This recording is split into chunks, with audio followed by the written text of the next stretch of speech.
Good morning, Wake and Takers. I guess you can kind of see out the window. It's not really quite morning where I'm at.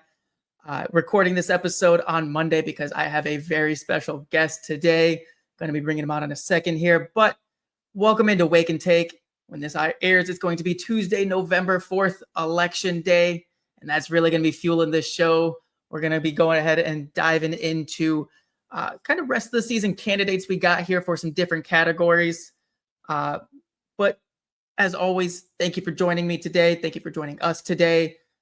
Make sure that you are subscribed to the Player Profiler Now YouTube channel and following over at X. You can also follow me at JOwens_FF over on Twitter and then at JOwensFF on TikTok.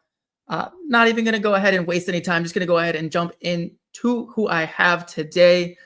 You've probably seen them all over your screens if you're watching anything and everything Player Profiler. He is one of the trade guys. He is bringing you the constant kickers and defense streamers to win you your weeks on a weekly basis. He took us to Ball Nightschool on Destination Devi in the offseason, and he also is running a Bet On It show on FFD. Let's go ahead and bring him in. Welcome, Jeremiah. Coach, how are we doing today? What's going on? What an intro. Love to have you, Jake, and very excited for what we got going on.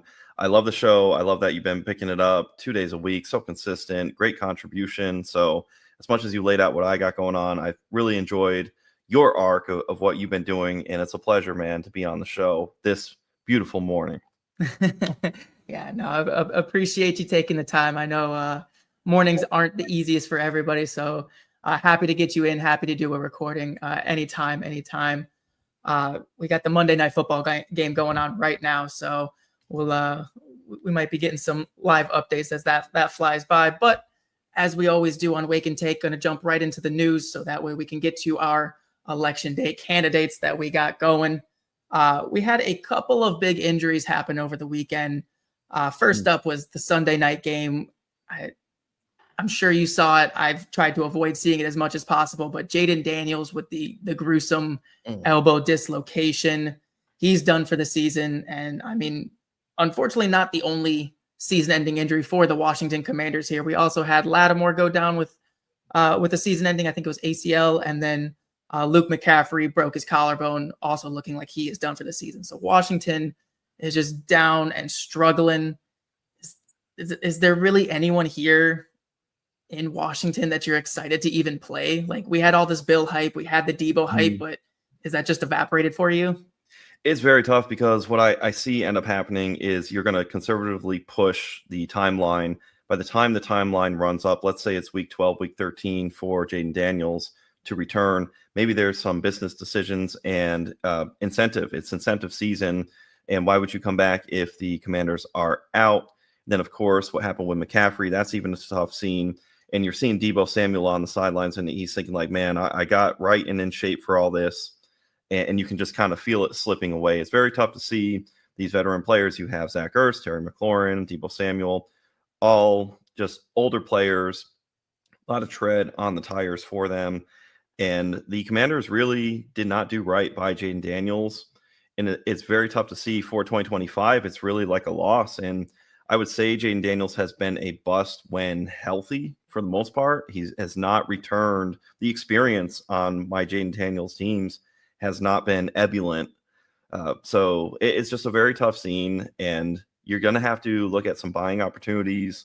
And there will be some Fear Street on Jayden Daniels because the narrative went all the way up to it's Josh Allen, it's Lamar, and Jayden Daniels, the big three, right? And now you might put somebody up like Drake May into that territory. And you really aren't trying to echo that with Jayden Daniels. You know, that tear down, that little silent drop is occurring in real time. It'll just be a matter of, can you take advantage of that? Very, very tough run out. Do you have any Jayden Daniels teams out there? I got a couple of dynasty teams with Jayden Daniels, and one of them was like a win now. Like, I had everything kind of set up, and I was banking on Daniels. And I have Mariota as the backup, but it's just this offense isn't anywhere near the same without him. So I'm gonna have to make a tough decision here on if I want to continue to push and make a trade for a quarterback, or if I'm just kind of calling this a wash of a year too, like Washington is. Yeah, it's a tough scene to be in November where you put kind of everything in your mid-year and you're just feeling like you can make that push. And that's just like a demoralizing feeling. The dopamine, the hit of the high of your success, bask in it where you have it. But that loss right there that you're feeling, it's better to have the pain of a loss than not play at all, Justin. So, that's what we can hang our hat on. Exactly. That's why we play the game. I'm not gonna beat myself up too much over it. The fun part's fun. The bad part, you know what? I got other teams for it. That's why I'm a little bit of a degen and got too many teams. So that way I can always turn somewhere. And that helps the pain, right? Like, hey, there's pain over here, but there's success somewhere. I'm coming away with something. Exactly. Speaking of pain, we had another big injury kind of go down. With the Green Bay Packers, it was confirmed today. Tucker Kraft's knee injury is an ACL tear. He is another one done for the season here. I mean, honestly, Green Bay's receiving core went from just a giant mess of who gets the targets to who is Jordan Love going to throw to now. It's really consolidating with Christian Watson and Romeo Doubs right now. Jayden Reed maybe on the horizon here. But in terms of like the tight end, I feel like that's kind of like the big question is who do the Tucker Kraft managers turn to on the waiver wire? My number one right now is Colston Loveland. He's still 27%, only 27% rostered on Sleeper. Do you have any other like next up candidates on the tight end waiver wire? Well, it's tough because we've had this run where people went out and got Oronde Gadsden, and they got that joy and jubilation of scooping him even in the redraft streets where it was late on the dynasty truthers. People would already have him, but you're in these home leagues, right, where you can still scoop. You might have gotten that for the Trey McBride week for Oronde Gadsden. But with somebody like Tucker Kraft, Loveland will be out there. You're going to have to spend fab, but at this point, you're competing. You just lost a cornerstone of your team. Throw all the fab, throw it all. Anything you got, go and get Colston Loveland.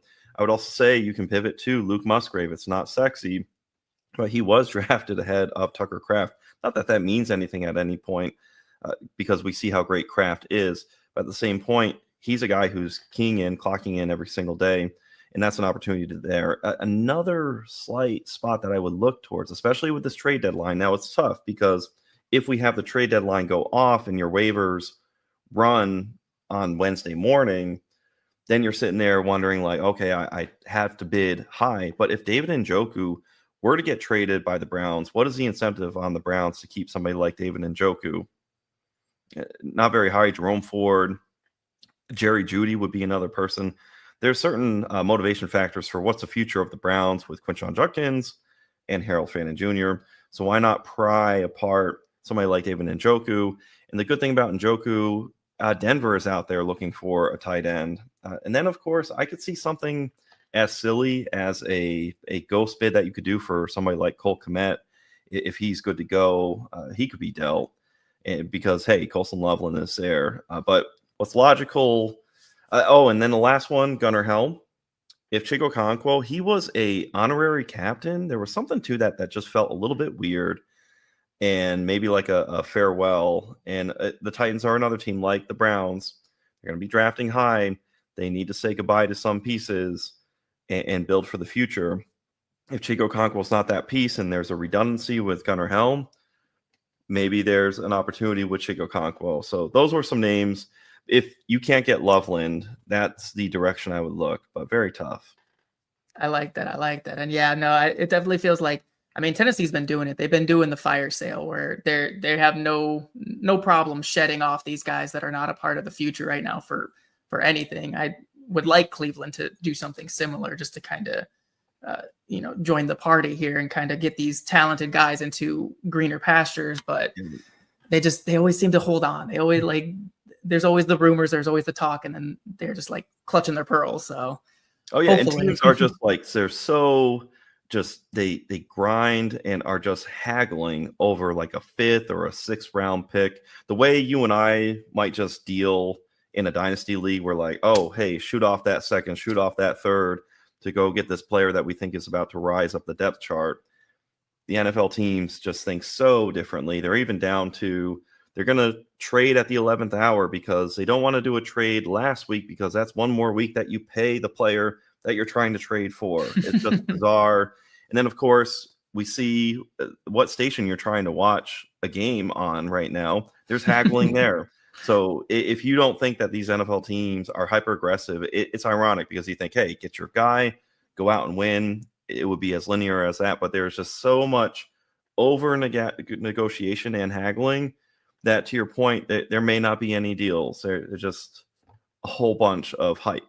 Yep. Everyone wants everyone to send the picks and eat the contract at the same time. And it's just like, you got to pick one or the other. You can't get both. But that just kind of seems to be the case every year with the trade deadline. So hopefully we get some action tomorrow, but we'll see. Had another couple bits of news here. You brought him up. Kinshawn Judkins did return to practice coming out of the bye. So it does seem as though that shoulder injury was minor and we can expect him out there.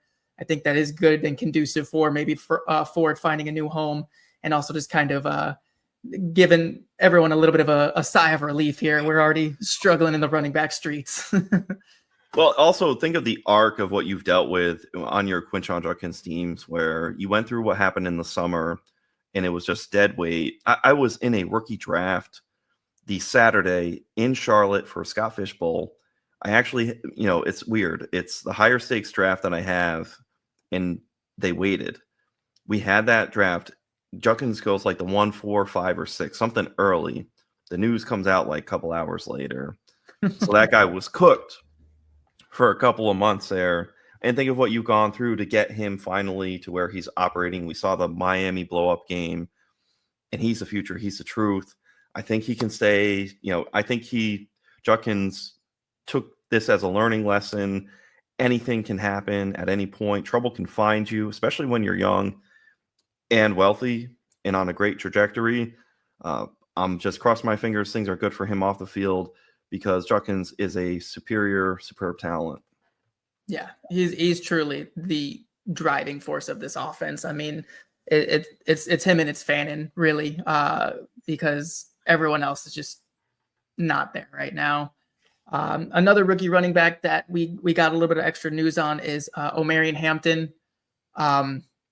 He right now, the word is the window itself for him to return might not even open until after the week 12 bye. So this only going to be a minimum. He's going to be back after the 4-week minimum that got pushed once. And now we're sitting here not even expecting the window to open until week 13 at the earliest. And I mean, they get 3 weeks after that. It's a 21-day window. So we might not even see him back until beginning or middle of the fantasy football playoffs. Is he someone that you would go after as like a top team in the league who is looking to the playoffs already? Or are you just kind of hands off, like not trying to deal with that decision of start him or sit him coming off the injury? I think you year round are always going after players like Omarion Hampton. If you look at how Vidal has done in the absence, you just have to sit there and think of the opportunity and ability of somebody like Omarion Hampton. We've been missing that this entire time. I think you go and buy as much as you can. You don't sell, you hold as much as you can for Omarion Hampton, because he's young enough, and it is detrimental. It is very tough. You made a great point about middle of the fantasy playoffs. It might be one of those situations where, with the aspirations of the real NFL team and the Chargers, we may not get the run out we want as far as Hampton being lined up for the fantasy football playoffs. But it might be also one of those situations where maybe he goes week 14 or he goes week 15, and you have to be ready to fire him off, or see one game of him knock the rust off, and then you're in the semis or you're in the championship and you're sitting there having to tell yourself, I'm playing a 1-week game. And if you see that alignment for Omarion Hampton, you got to go for it. I would absolutely go for the talent. It's just that we want that comfort of, hey, he returns week 10 and then we just get him launching and it's linear. But unfortunately, Justin, as you and I have seen all year, up and down every other week, some guys high, some guys here, and it's flip-flopping all year. Just ask Cam Scadaboo managers. Yep. I mean, that's the nature of the beast that of fantasy football that we play. It's, like you said, you get comfortable and then all of a sudden your entire team is flipped upside down, and you are just like, you're trying to scrape together a Devin Singletary to just plug in as a flex play. But yeah, I think that's all the big news that I really got. Like I said, we got all of our election candidates to get to, so don't want to wait on that much longer. But before we get to that, I do want to ask, when you play your DFS, are you more of a quick six super slam type guy where you pick your guys, or do you kind of like the draft aspect of the flex six frenzy? Hey, I bulk order and do my ranks. I adjust aggressive for players I want, and then post draft batch, I end up moving my flex around. I've had a little bit of the quick six super slam where you can just pick anybody you want. Cool game theory there, right? Because hey, am I leveraging against the field and I get the rarer own player, or am I being, a little bit foolish by not putting in Christian McCaffrey? So a lot of cool strategy on that. Yeah. I almost get the analysis paralysis with the quick six super slam where I'm like, I'm doing exactly that, where I'm like, I could just literally take my rankings, go top six dudes, but that's going to be very chalky. Or like, do I think this guy's going to blow up? Like I remember like a couple weeks back when it was Tez Johnson versus the Detroit Lions. I was like, I'm just I gotta pick Tez.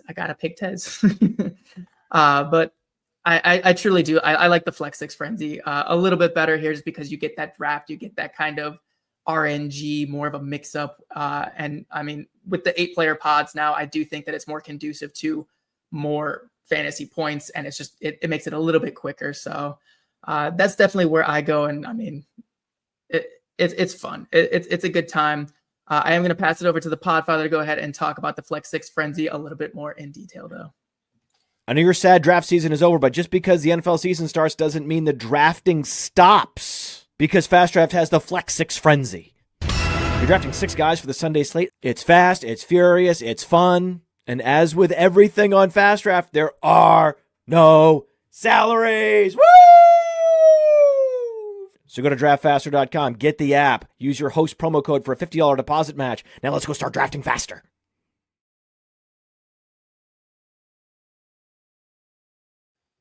Absolutely. I mean, love the energy there. And like I always got a caveat here.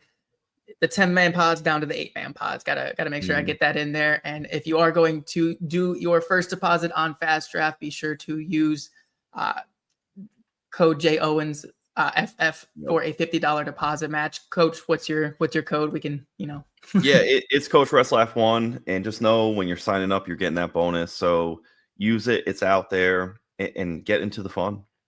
Absolutely. But like we said at the top of the show, it is election day on Tuesday, so we are going to have a little bit of fun with it. We came up with some categories, some superlative categories here for some guys, and really looking to see who your candidates are.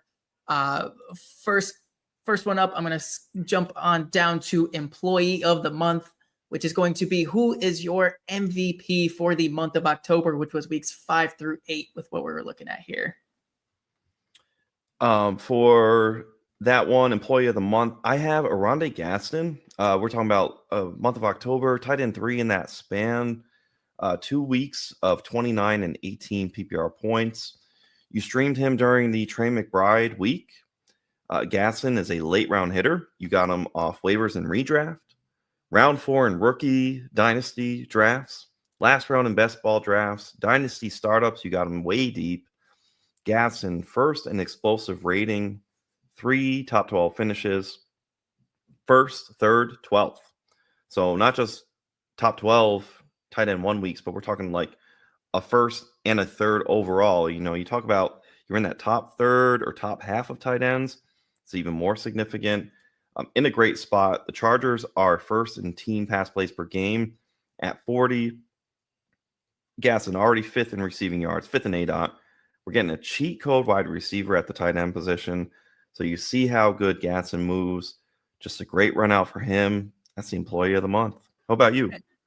I love that. I love that. Gadsden's honestly saving me in my main home league right now. So love him there. My Employee of the Month, I feel like I kind of cheated on this one. I went a little bit chalky, and I went with Jonathan Taylor. I was looking, I was searching, and I wanted to find someone a little bit deeper, but I stopped at Taylor here. And I mean, weeks 5, 7, 8 and half PPR.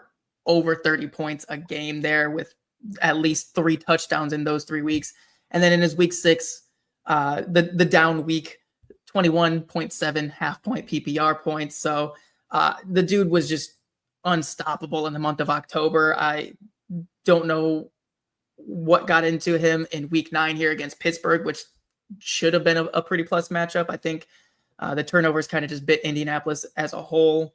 Couldn't get him going, but I think that the 25 plus points average is going to be something that kind of buoys fantasy teams. And I mean, like I said, for the month of October, if you had Jonathan Taylor, if you lost a game, you had some pretty glaring issues with your roster. Yeah, in any week, he's liable to get you 3 touchdowns, 27 fantasy points per game as first. Jonathan Taylor first in explosive rating, number 1 in rushing yards, 200 receiving yards. So you're getting that PPR goodness. You got the run out of RB1 overall. He's employee of the month, and he's quite possibly fantasy football MVP. So great selection on election day. If you vote for Jonathan Taylor, I don't think you can go wrong. And that's despite what happened in week 9, when more of the weeks have been great than that. I got no complaints. Absolutely. Speaking of, that's the wrong one. Sorry, these are teeny tiny on the screen there, but gonna go ahead and, I mean, you perfectly segued that one. We're taking a look at who we expect our fantasy playoff MVP to be. And I kind of cheated. I kind of took yours, took your guy here. But how about you tell us about your fantasy playoff MVP? Oh, yeah. And we're in Simpatico with Jonathan Taylor and the Colts. And in the final month, I laid out some of those. First in red zone touches is Jonathan Taylor. So he's right in there. Remember week 1 where Daniel Jones falls into the end zone and there was some Fear Street on that.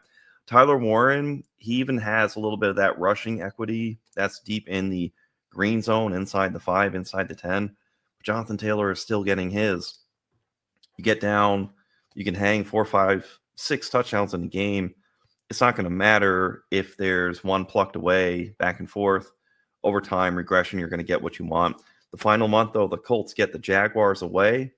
Seahawks on the road. They're a tough defense, but they have shootout ability. Remember that Tampa Bay game in Seattle. Great uniform run out, by the way. You get the 49ers at home, who are not the 49ers that we've known. Fred Warner goes down, of course. A whole lot of depth missing there. And then you get the Jaguars again at home. Ashton Janty just went off. Yeah, give me Jonathan Taylor, fantasy football MVP. And if you get RB1 overall on the season last year, Saquon, granted Jamar Chase, but you get Saquon Barkley, fantasy football MVP. You get the same run out this year with Jonathan Taylor. That's just almost, you can blind dart throws. Just look. Oh, yeah, I've got the number 1 RB in fantasy football. I'm set. That's your MVP. So I love it. How about you? Were you echoing that, or did you have somebody different? I got someone a little bit different here, and it's going to be at the quarterback position. I feel like Jackson Dart is set up to just kind of finish the season. I think even down the stretch, he's got a couple tough matchups here, but to finish out the fantasy playoffs, he's got Washington, who we just saw get absolutely demolished, losing Marshawn Lattimore. We got Minnesota, who is a tough defense sometimes, but they've also been beat pretty bad often. And then we got the Las Vegas Raiders here in the championship week. And Jackson Dart has shown that it doesn't matter that the team around him is falling apart, because he can run. He can do it on his own. He literally, he's still throwing touchdowns. Theo Johnson catching touchdowns.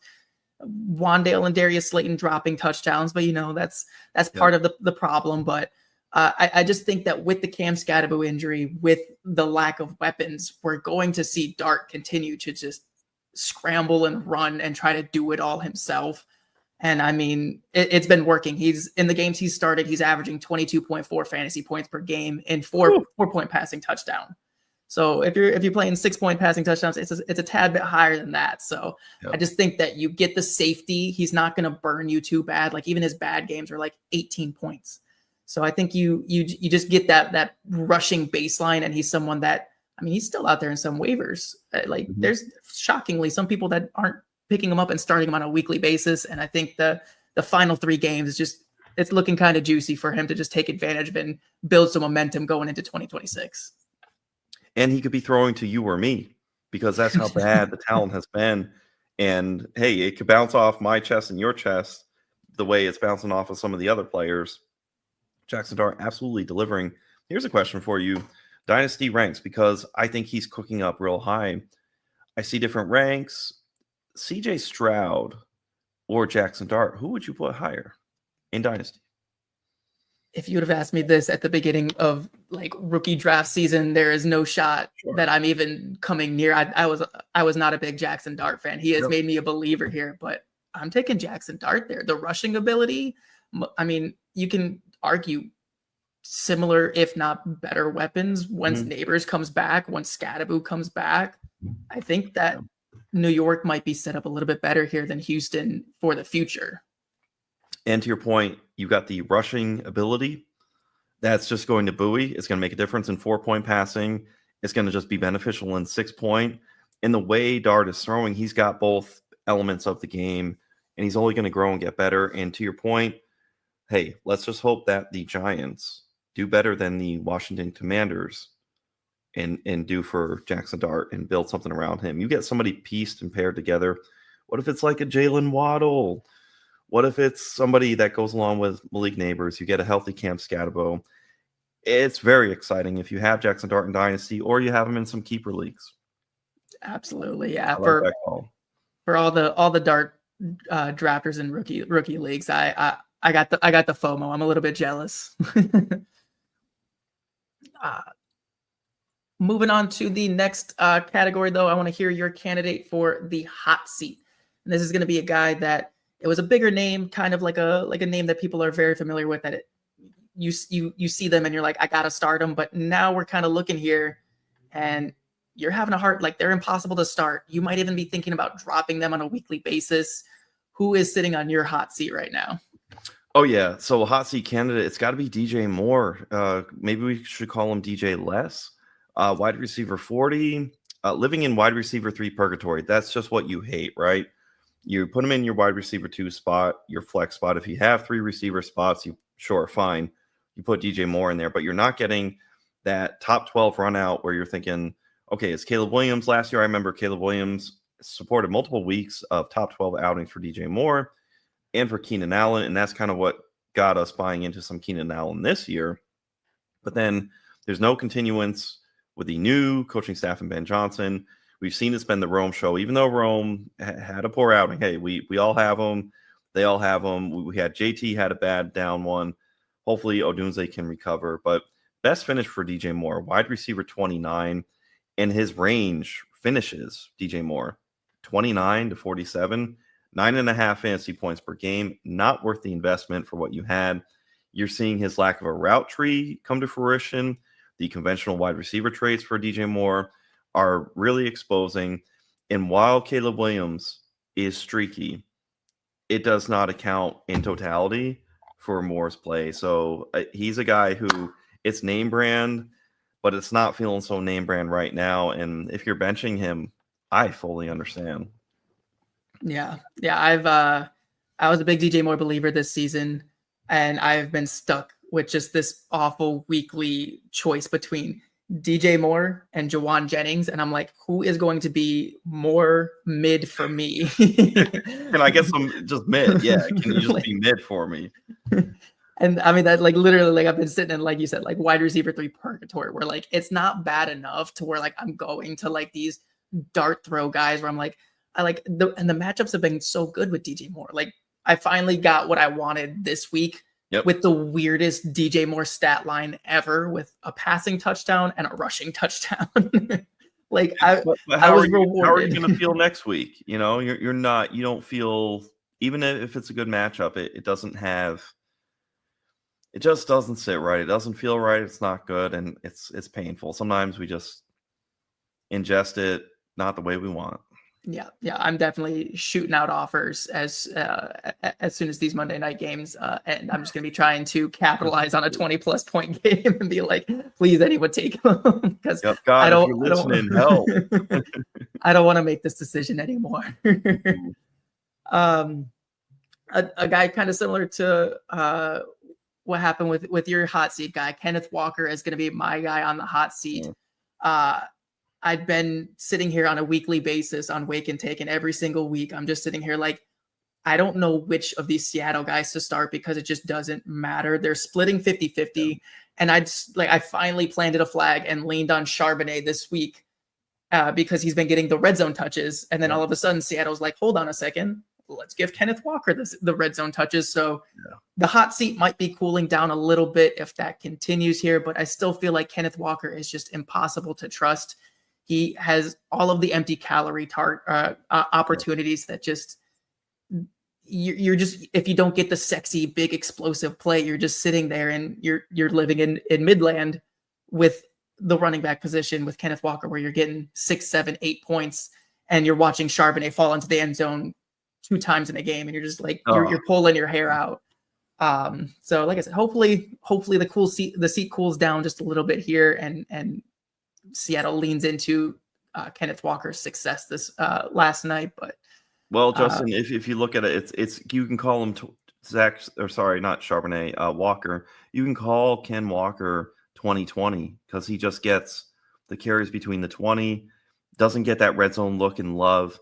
And you're sitting there. I was talking to Chev yesterday about it. Like, all right, if you took the rock from the 35-yard line, you might get it, Ken Walker, but you have to make it to the end zone. Mm-hmm. And that's what's been empty calorie about it, to your point. So very tough scene, and that's a great pick. Yeah. And on just the way, it's been so strange that Seattle hasn't been passing to the running back. It's been non-existent. I feel like it's a very easy thing for Darnold to lean into, but it's been all outside. So there's no buffer. There's no Walker in space if he's not busting one off. So it's been tough sledding for sure. Going to be going to the FFAC, the Fantasy Football Action Committee. It's going to be a pair here. Who is your best running back committee situation right now? I'm going to go with the Falcons, Algier paired with Bijan Robinson. And Algier has 4 touchdowns, remarkably 16 red zone carries, 4 double-digit carry games, with 2 of those being 16 carry games. So Tyler Algier, very good flex in these RB2 spots, 0 RB teams, in point per carry leagues. Algier's been phenomenal at 25, 17, 15, and 12-point games in a point per carry 0.25 league. Bijan, RB4, 21 fantasy points per game. The lid could lift entirely if Algier got out of the way or the Falcons just hyper committed, right? Those red zone touches, Bijan has 18. So whatever broke away from a 50-50 split, Bijan and Algier, we could see Bijan really push to be the RB1 overall. There's this little bit of a governor on Bijan Robinson that still happens and occurs, as frustrating as it may be. But we see a 40 burger. There's still a 40 burger out there. Second in receiving yards at 413 is Bijan. Third in receptions at 33. So I love the idea. And of course, we don't love the idea of our player getting hurt. But if the primary A in Bijan got hurt, Algier would be a league winner. A la the opposite of what happened with Gibbs and Montgomery last year. Montgomery would be a league winner. It's just that last year, Gibbs was the league winner because Montgomery got hurt. So there's a lot of inception and back and forth. One guy's out of the way, you're getting a league winner. It's just that you take the backup in Algier and Montgomery out, and Gibbs and Bijan are just moon rocket ship, whereas Montgomery and Algier would be back end RB1s, which would still win your league and help you and leverage you versus your league mates. Oh yeah, with where those guys went in drafts, that's easily league winner material right there, and very much agree with your point there. I've been holding on to Algier all year long in many a league. Just, I mean, like you said, he's got some standalone value too. He's not just the pure handcuff anymore. He's still getting those touches. He's still getting those red zone touches. I got a little bit of a different one. It's going to be from the Denver Broncos. I think J.K. Dobbins and R.J. Harvey are starting to really be a true committee now. We have Dobbins with number 7 in true yards per carry, The Denver Broncos are the 11th highest team in team run plays per game. And he's been getting fed Dobbins. He's been doing exactly what he was brought in to do and be that veteran, trustworthy presence. And much to everyone's chagrin, RJ Harvey hasn't quite gotten the opportunity that we all wanted to see, but he's been starting to take advantage of it these past 2 weeks here with some touchdowns, with some plays in space. We saw the 3 touchdown game last week, and then we got another receiving touchdown and then 5 targets, which is really what I'm kind of keying in on here with RJ Harvey. Snap share is still low, but I feel like we're seeing it slowly start to rise. And I mean, we know Sean Payton has a type for his backfield, and it's starting to really feel like we're getting that Mark Ingram, Alvin Kamara light situation in Denver, and it's hitting at the right time. If you've been holding on to Harvey, I think you're about to get the payoff you've been waiting for. And the cool thing is, you're not confident to start Harvey when you have a full healthy lineup, but you're starting to feel good about him being on your bench. But with the way the landscape has gone, you're forced to put him in your lineups as your flex, and you're kind of excited because it's like, okay, he just had that run out 2 weeks ago where he got the touchdowns. Now he's getting more goodness. This week, it's building, and as you say, the momentum, I think it's very tough not to try and squeeze the toothpaste back into the tube. Once it's out, you can't get it back in, right?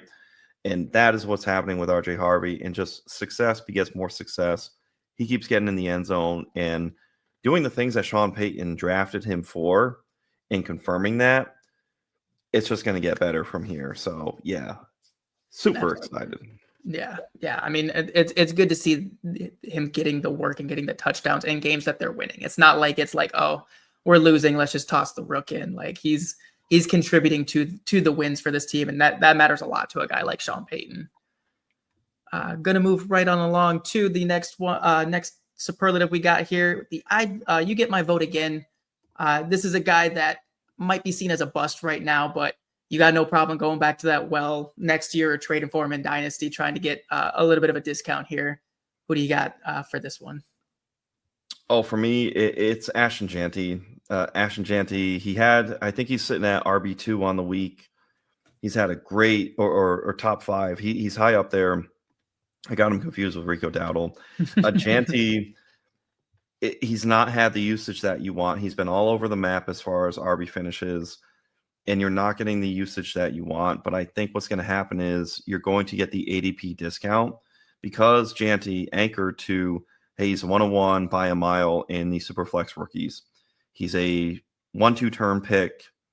You paid a steep price in redraft and in best ball.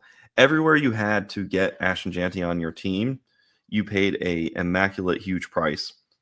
And your bring back on that, your return on that, has been supremely subpar. So I'm actually going to go back to him because I'm happy to re-roll a rookie like him. And it's funny, as we record today, these next few weeks, we may not even have to revisit what I'm saying there, where there's a discount. We may end up seeing the payoff, but just a little bit late for the rookie arc. But by all means, should he stay healthy and we're just kind of seeing a poor situation, I'm going to be all about some discount Ashton Jeanty. Oh, 100%. Yeah. Like you said, everyone that did draft him this year at the tail end of the first, early second, they're just going to be sitting there looking at him next year, be like, I don't want to do it. And then you just get to go ahead and be like, scoop it up. Like, I didn't go through that pain last year. So I definitely dig that. I think that, and I think also just the Vegas Raiders in general, their offenses look so bad in part because they've been missing the focal point of Brock Bowers for so long. We saw Brock Bowers comes back. The Raiders look like they're back on track. Geno Smith looks like a true quarterback. So that is going to be that one. And then my I'd vote for him again guy is going to be Nico Collins. It's kind of a similar thing where the situation is so bad that he's just been at a discount. He's been injured. And it's been tough to trust him and anyone on the Houston Texans at all, because just the offense looks inept. Like the offensive line has been demolished. CJ Stroud can't do anything behind it. He's been knocked out with injury. Nico Collins has been dinged up and missed time with injury. So It's just been one of those things where he just can't quite get right. And even when he is healthy, it's been disappointing. He's got 2 usable games here. And he's wide receiver 35 on the year. And he was another guy similar to Janty who was at the tail end of the first, front end of the second. So you had to pay a pretty penny to get him. And honestly, this is one of those where you said Janty might pay off eventually this year, where Nico, I don't see a payoff coming at all. No, sir. So you're just eating a lost year with Nico Collins. And it just feels real bad overall with the Houston Texans here. I know I got to get you out of here, so I will go ahead and say that will be that one. And I appreciate you, Jeremiah. I appreciate you coming in and taking your time to join us on Wake and Take for the bright sunny morning that we got going on. It's been cool to see your arc and what you're doing. We were doing stuff with Profiler Now last year, and you've continued, and you're making good content. I love how consistent you've been. And it's cool because I see we have in the StreamYard where like I put in my overlays, you got yours in. We're going like every other day, and it's neat. So I see you working, hustling hard out there, and I appreciate your time. Everybody tuning in. Thank you so much. Yeah, no, thank you so much. And let everyone know where they can find your work. Hey, Player Profiler, you've got Trade Gods, you've got the defenses and kickers, and we dropped that Sunday night, like rapid. Bet on it on Friday on the FFD channel, a couple other ventures, but by all means, just Coach Retzlaff 1, find me on Twitter, and you'll end up being plugged in. So happy to be in the fantasy football community, and thank you. Grateful to be on Wake and Take with you. No, thank you. Anytime, the door is always open for you. Appreciate you, Jeremiah. And that'll be it for Wake and Take today, guys. I will catch you all on Thursday. Thank you and have a good one. From the Podfather to you, I deeply appreciate you tuning in. And many ask, what can I do? What can I do to help support the hosts, the research they do, the production costs? Go to playerprofiler.com. Dynasty Deluxe, World Famous Draft Kit, Rankings, DFS Dominator, and of course, data analysis. Subscribe to any one of those, and you support all of us and take Player Profiler to the moon.